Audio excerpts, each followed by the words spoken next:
Good evening, and welcome to Scotland at 7 on this Thursday, the 31st of October. I'm Douglas MacKenzie, bringing you stories from Scotland and around the world. Seems that most of our regulars have gone guising tonight, so there's no guest to discuss the stories, but I hope you will find them interesting and perhaps things that you won't have seen or read elsewhere, and they will encourage discussion wherever you are.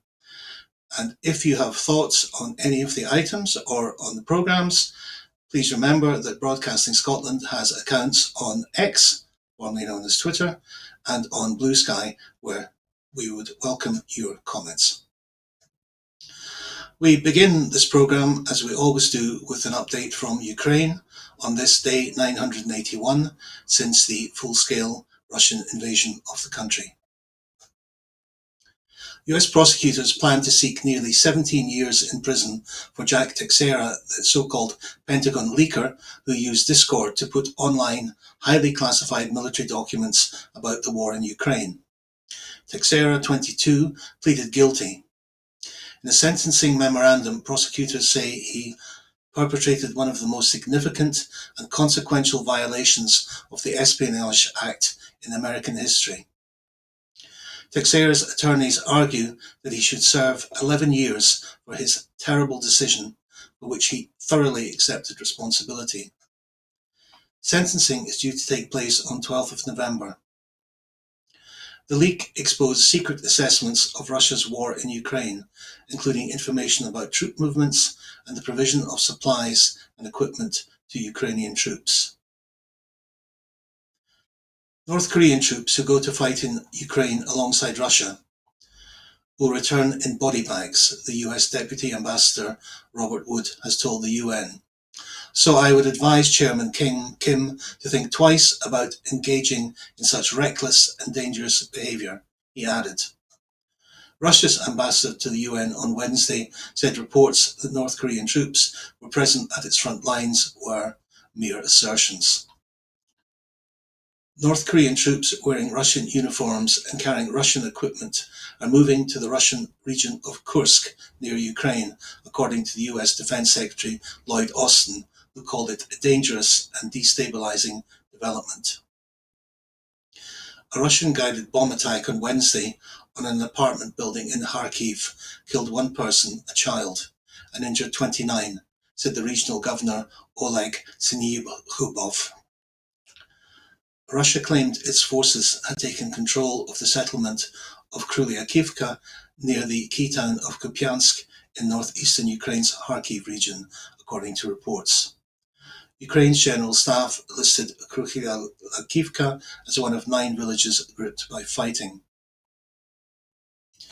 Moscow summoned Finland's ambassador to protest after Finnish authorities seized a string of Russian state-owned properties under a court order. The seizure took place because, under a Hague tribunal ruling, Russia owes more than €5 billion to the Ukrainian oil and gas company Naftogaz as compensation for its assets stolen during the Crimean annexation in 2014. The US imposed more sanctions on Wednesday on nearly 400 entities and individuals from more than a dozen different countries, the Treasury and State Department said. The action was the most concerted push so far against third country evasion of the sanctions against Russia, a State Department official said.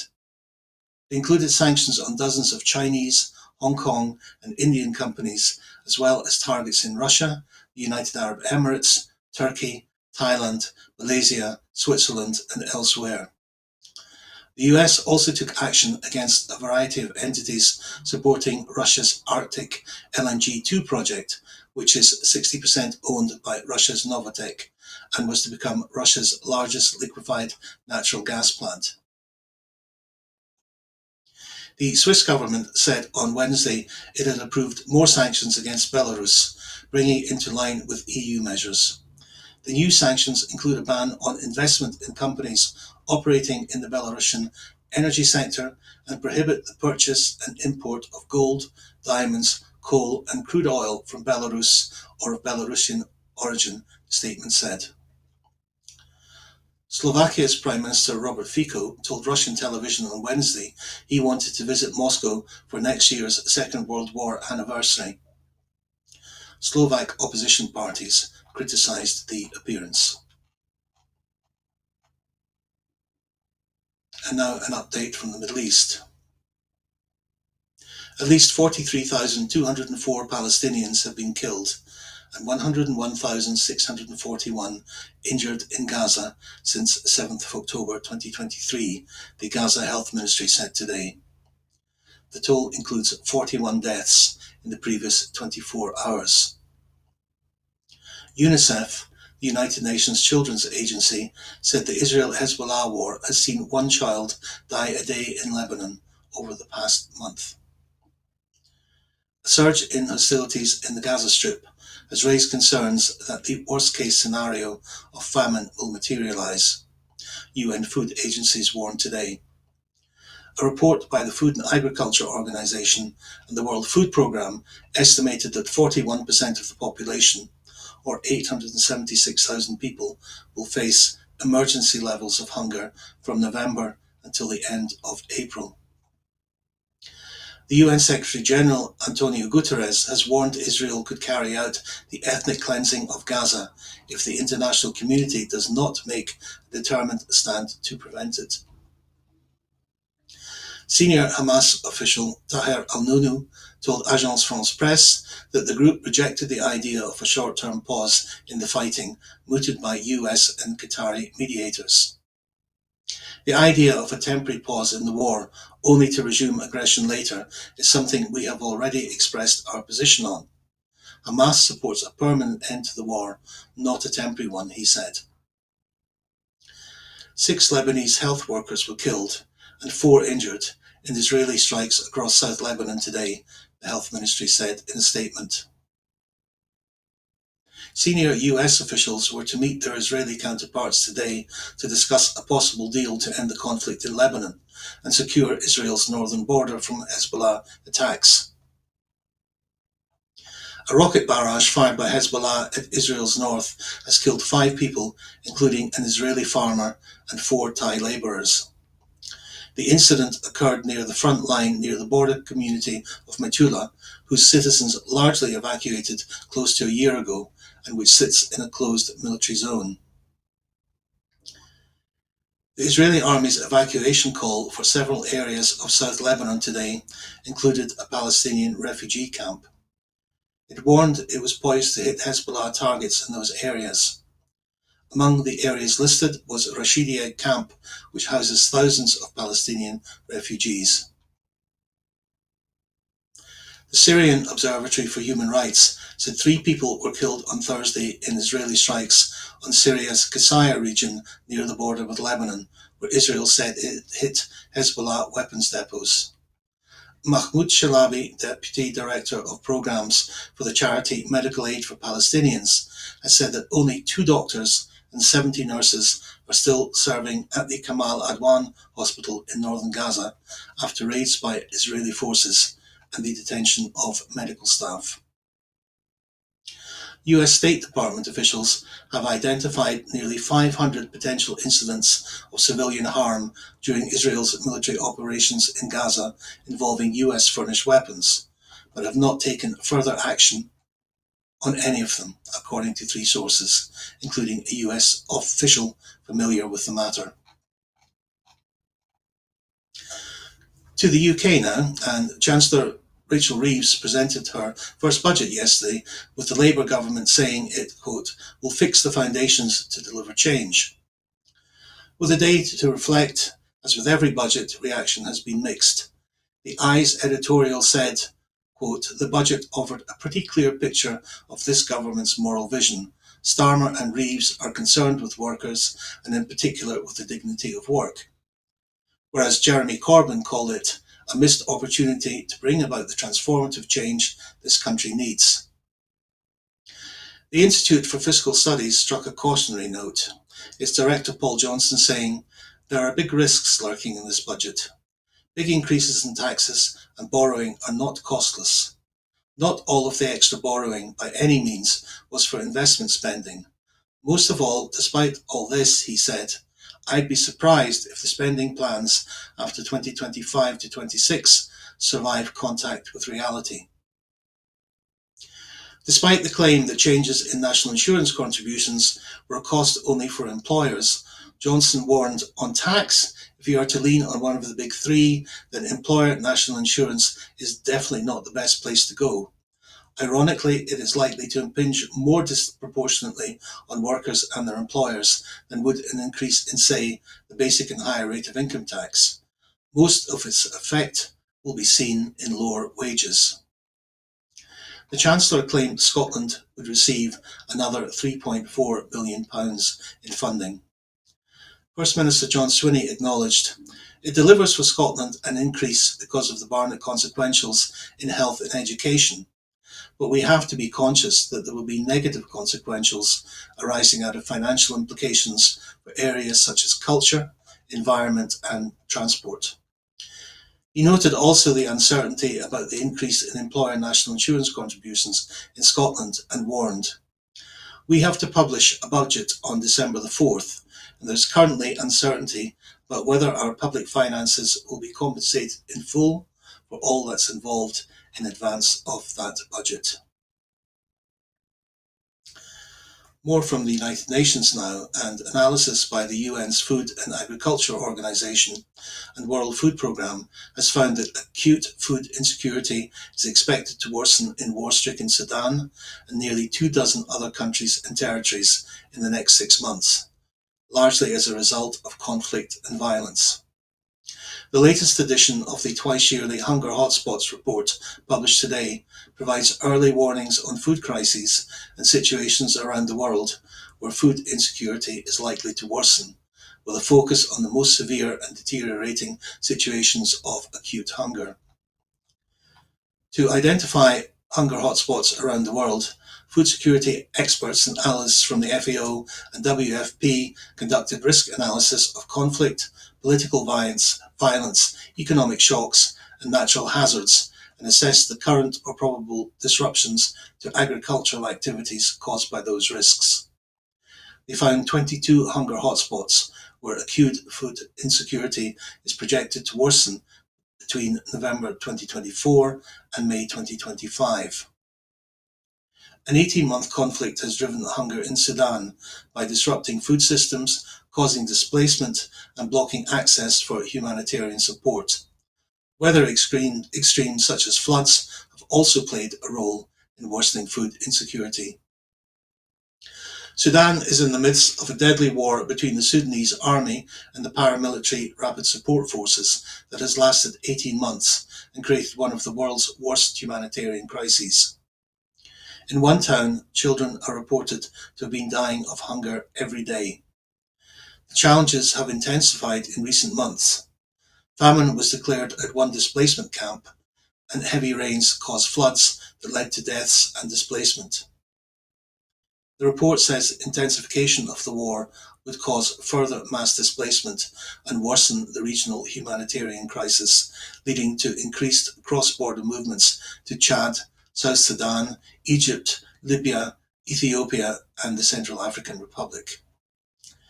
The analysis classified Chad, Nigeria, Mozambique, Lebanon, Myanmar, Syria, and Yemen as hotspots of very high concern, meaning large populations there are facing or are forecast to face critical levels of acute food insecurity. 2 countries, Namibia and Lesotho, appear in the hunger hotspots list for the first time due to the negative impact of weather events and a significant decrease in agricultural production this year. The other countries in the third highest category of concern are Kenya, Niger, Burkina Faso, Ethiopia, Malawi, Somalia, Zambia, and Zimbabwe. The report says that a La Nina event, the naturally occurring climate phenomenon that affects rainfall patterns and temperatures, is expected from November 2024 to March 2025.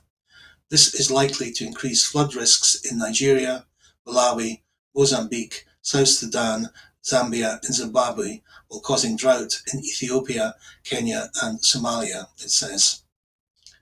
The report calls for immediate and scaled-up assistance in hunger hotspots in order to protect livelihoods and improve access to food.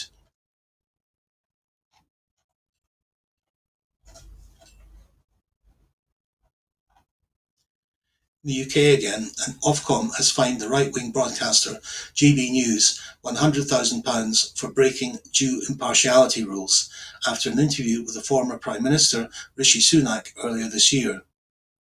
The media regulator said it chose to impose a fine over the programme titled People's Forum, the Prime Minister, because it considered the breach serious and because of GB News' track record of breaking impartiality rules. We concluded that the then Prime Minister Rishi Sunak had a mostly uncontested platform to promote the policies and performance of his government in a period preceding a UK general election, in breach of Rules 511 and 512 of the Broadcasting Code, Ofcom said.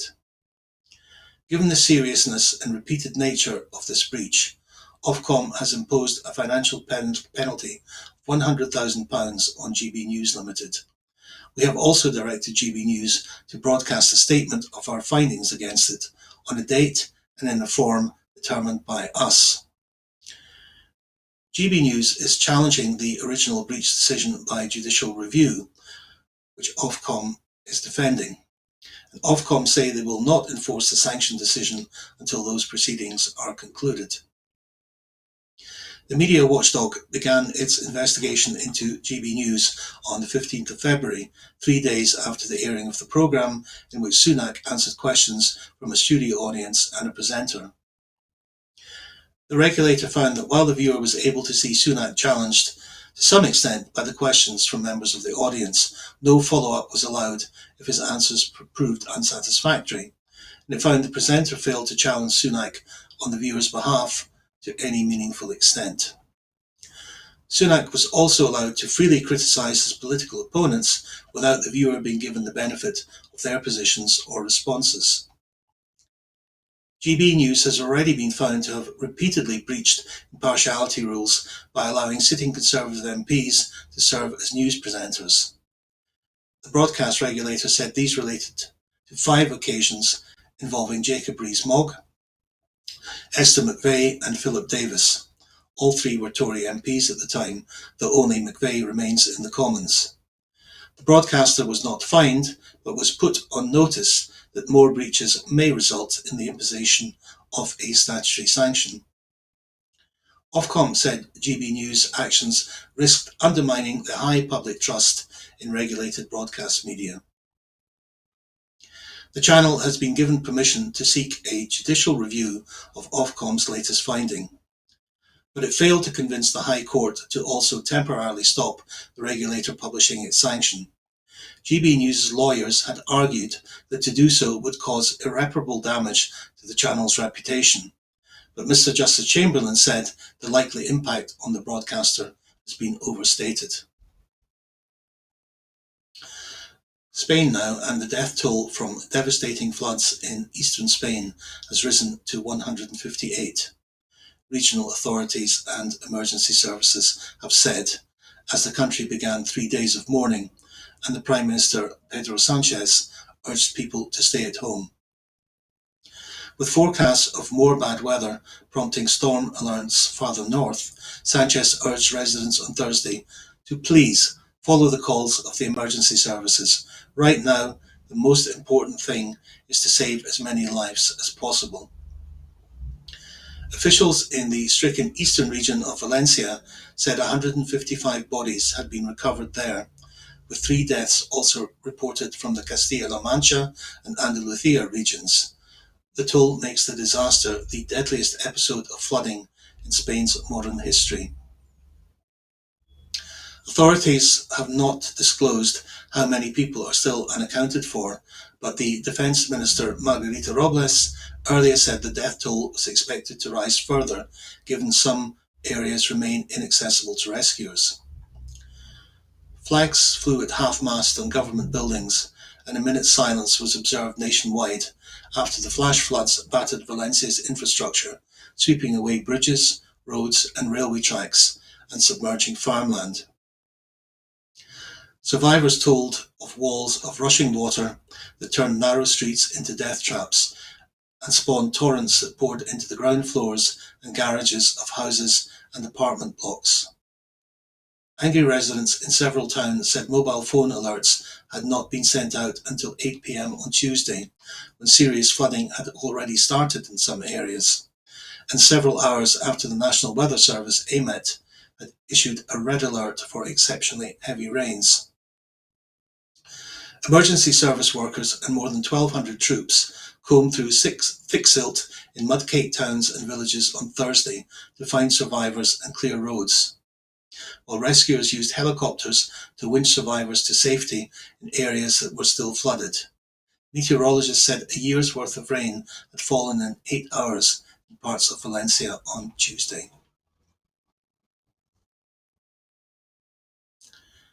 Kamala Harris has said that Donald Trump's comment that he would protect women whether the women like it or not showed that the Republican presidential nominee does not understand women's agency, their authority, their right, and their ability to make decisions about their own lives, including their own bodies.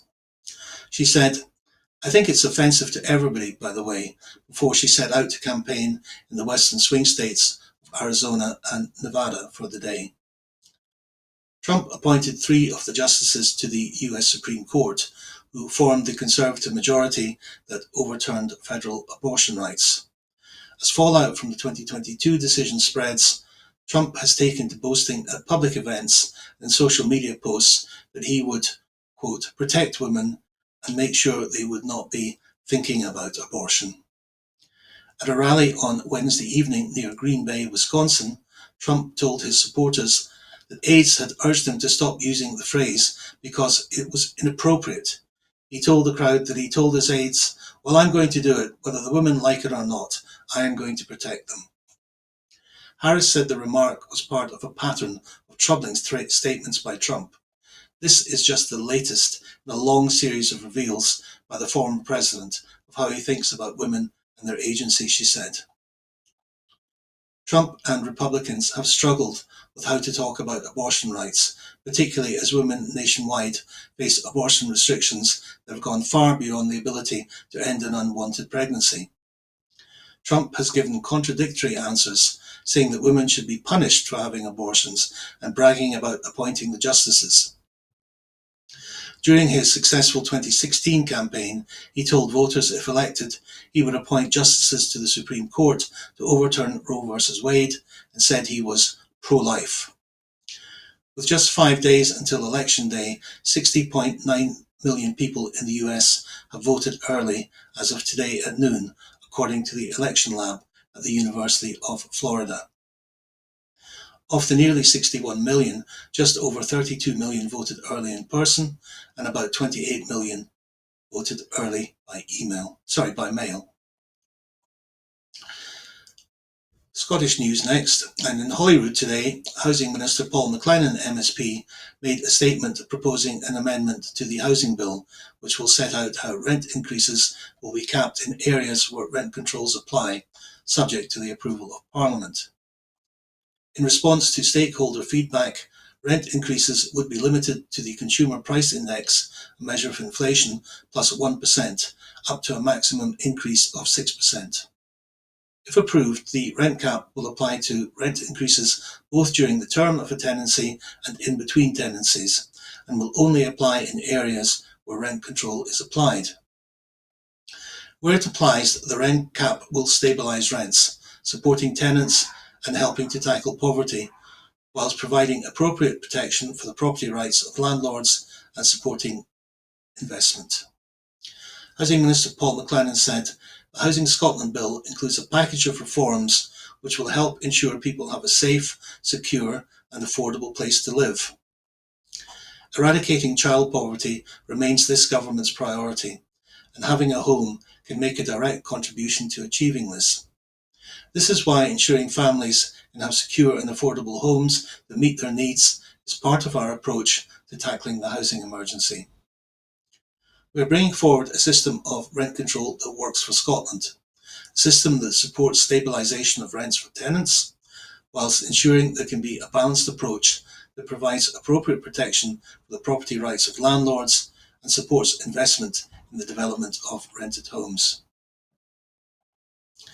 Staying with the Scottish Government, and Justice Secretary Angela Constance has updated Parliament on proposed amendments to the Victims, Witnesses and Justice Reform Bill. The Justice Secretary told MSPs that, having listened to the Cross-Party Criminal Justice Committee and a wide range of other views, a plan to enable a time-limited pilot of single-judge trials for rape and attempted rape cases will not be pursued. The Government also plans to amend the bill, subject to MSP's approval, to enable more detailed research into jury deliberations, including how rape myths may affect verdicts. The bill includes measures to remove Scotland's not proven verdict and to increase the current simple majority required for a criminal conviction to a 2/3 majority of jurors. However, in line with committee recommendations, proposals to cut the jury size from 15 to 12 will be dropped. Victims of crime are to receive improved support, advice and information as part of planned reforms to the Victim Notification Scheme to be delivered through the bill, as announced earlier this month.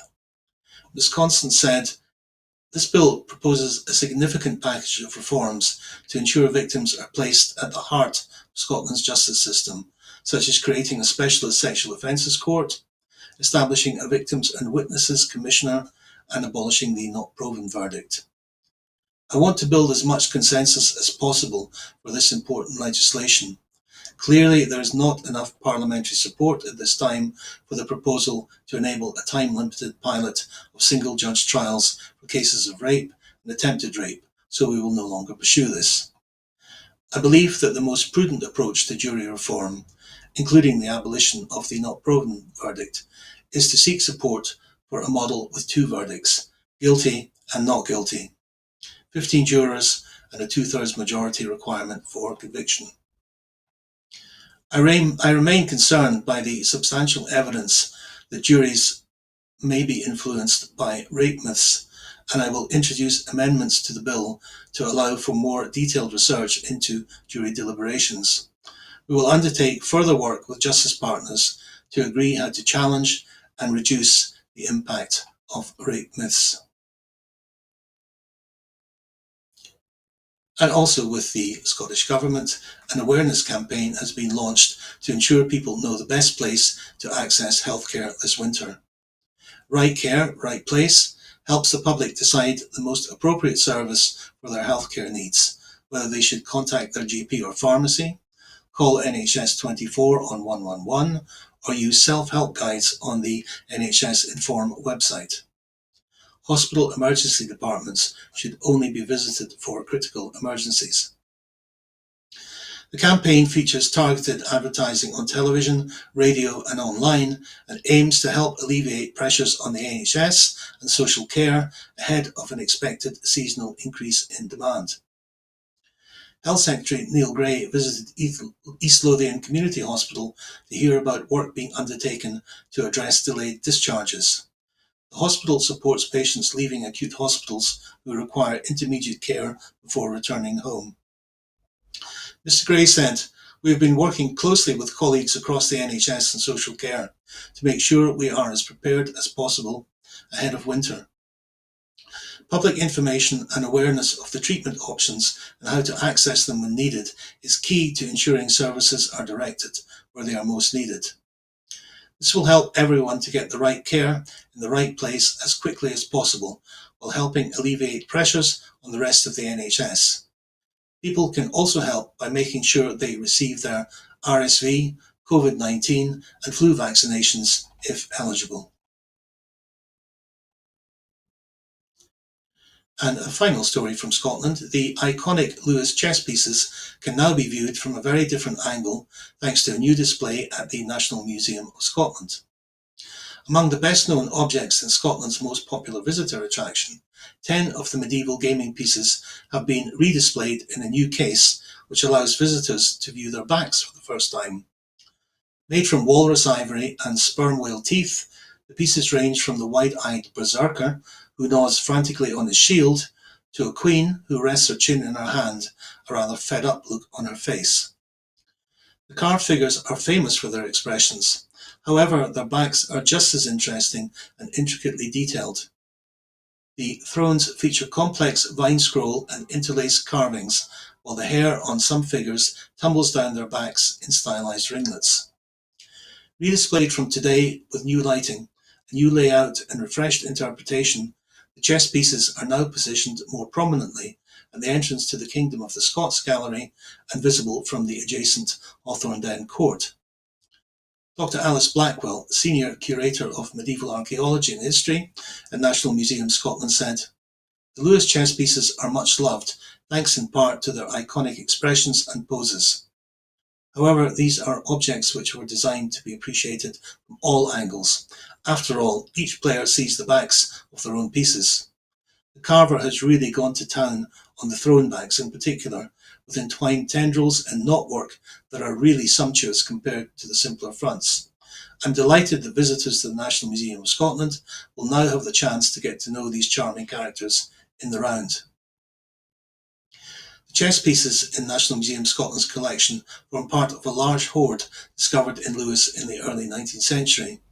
They offer fascinating insights into the growing popularity of chess in medieval Europe and the international connections of Western Scotland during that period. The hoard contained 93 gaming pieces in total from at least 4 chess sets, as well as other games.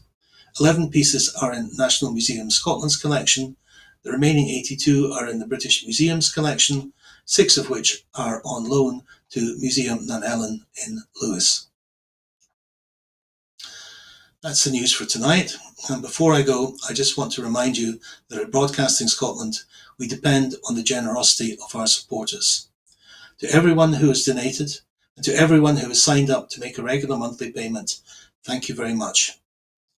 We face costs of over £4,000 every month, but only receive donations of around 2,500. We urgently need more regular subscribers, but we need to clear our debts as well. We're at crisis point and really need to increase our donations to be able to pay our bills and survive. Our programmes will always be free to view. However, if you can afford £5 a month, please consider becoming a Broadcasting Scotland supporter, and please donate whatever you can afford. Thank you very much for watching. Please join us again on Broadcasting Scotland tomorrow, and have a happy Halloween. And from me, good night.